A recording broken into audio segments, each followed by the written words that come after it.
Maintenant, comment on peut expliquer ça? On peut l'expliquer par l'équation de Van Dimter.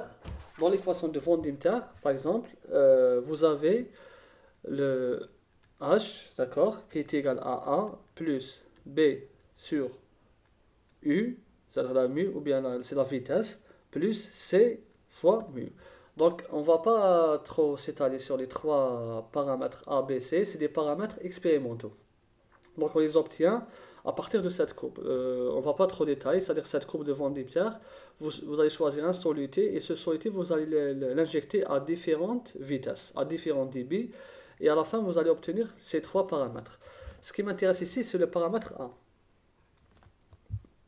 Donc le paramètre A, qu'on appelle le terme de remplissage.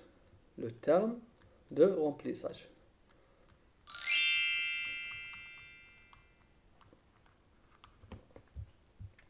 Donc ce terme de remplissage, ou bien en anglais on l'appelle multiple paths, d'accord? Donc c'est quoi? Il représente la hauteur, un plateau théorique, d'accord? Qui est égal à 2 fois lambda fois dp. Donc dp c'est quoi? Dp c'est le diamètre de la particule de gel silice. Donc ici, plus la taille de la particule augmente, plus le diamètre évidemment va augmenter. Donc ici, on a dit que H doit être le plus faible possible, c'est-à-dire la valeur la plus minimale possible.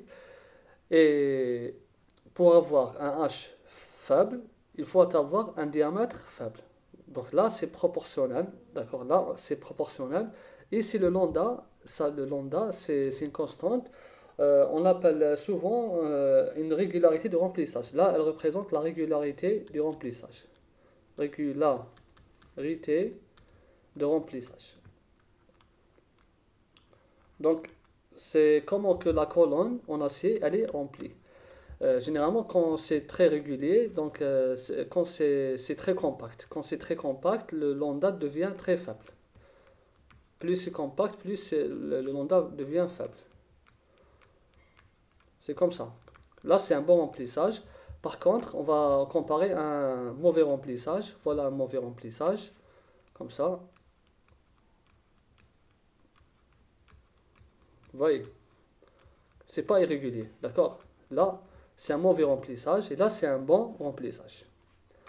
Donc là, lambda, on va dire lambda 1. Et là, lambda 2. Donc lambda 1 va être plus faible que lambda 2. Et c'est une bonne chose. Pourquoi? Parce que la hauteur équivalente du terme, c'est-à-dire par rapport au terme de remplissage, devient très faible. Donc lambda diminue, le diamètre diminue, le H va diminuer. C'est ce qu'on veut toujours.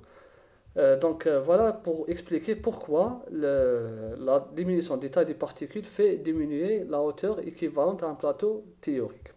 Donc là, c'est le terme de remplissage. Ensuite, là, c'est le B et le C, c'est d'autres termes. Bon, je vais les citer brièvement. Là, il représente la phase mobile, la diffusion longitudinale, et le C, il représente c'est-à-dire le transfert de masse entre la phase stationnaire et la phase mobile. Mais là, le A, il représente le remplissage de la colonne. Donc voilà pour comprendre pourquoi la diminution de la taille des particules fait diminuer la hauteur et ce qui va faire augmenter le N. Donc ici, quand le H P diminue, implique l'efficacité va augmenter. Donc voilà en quelque sorte le but de la diminution des tailles des particules des gels de silice en colonne chromatographique. Maintenant, on va aller vers les colonnes. On va parler maintenant des colonnes en acier. Donc, ces types de colonnes elles sont utilisées principalement en HPLC. Bon, comme on vient de voir, c'est des colonnes en acier de différentes longueurs et différents diamètres. Généralement, il y a une colonne standard, une colonne, on va dire, d'une longueur de 15 cm, avec un diamètre interne de 4,6 mm. Cette colonne, elle a une efficacité qui se situe entre 40 000 et 60 000 plateaux théoriques, généralement. Entre 40 000 et 60 000. Peut-être moindre. Donc là, c'est le cas le plus général. Aussi, on a pour une colonne qui est courte, de longueur courte, elle donne des temps d'analyse rapides. D'accord? Donc, donc, on va dire analyse rapide. Analyse rapide, pourquoi? Parce que le temps de rétention va être faible. Donc, analyse rapide. Sinon, si on a une colonne étroite avec de faibles diamètres internes, on a une analyse plus économe. Donc, on va utiliser moins de solvants, moins de phases mobiles, moins de solvants. Donc, elle va consommer moins de solvants et moins d'échantillons. Donc, voilà, généralement, l'ordre, le dB de ces colonnes, il se situe entre 0,8 et 1,2 millilitres par minute. Sinon, on peut parler aussi de la colonne, puisque ça, c'est une colonne qui est inconsommable. Elle a une durée de vie.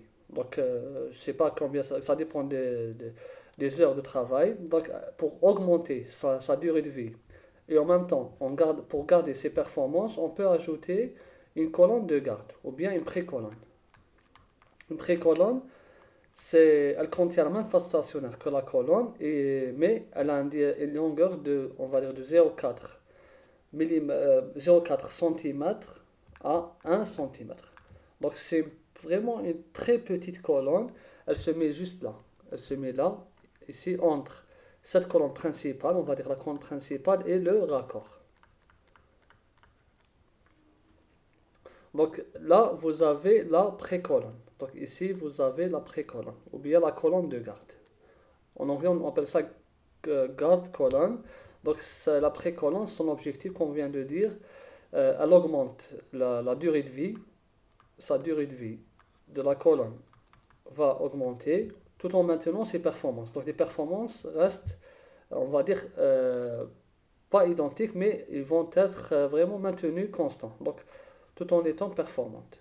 Parce qu'une colonne, avec le temps, elle s'use et elle va devenir moins performante. Donc le nombre de plateaux théoriques va diminuer, elle va devenir moins efficace. Mais si on utilise une colonne de garde qui contient la même phase stationnaire que la colonne principale, on va augmenter sa durée de vie tout en maintenant ses performances. Donc cette colonne de garde, qu'est-ce qu'elle fait? C'est juste, on va dire, c'est comme un filtre. C'est un filtre. Qu'est-ce qu'il va faire? Il va filtrer tout ce qui est impureté. Les impuretés dans l'échantillon. Donc c'est un filtre qui va filtrer les impuretés injectées avec les analytes.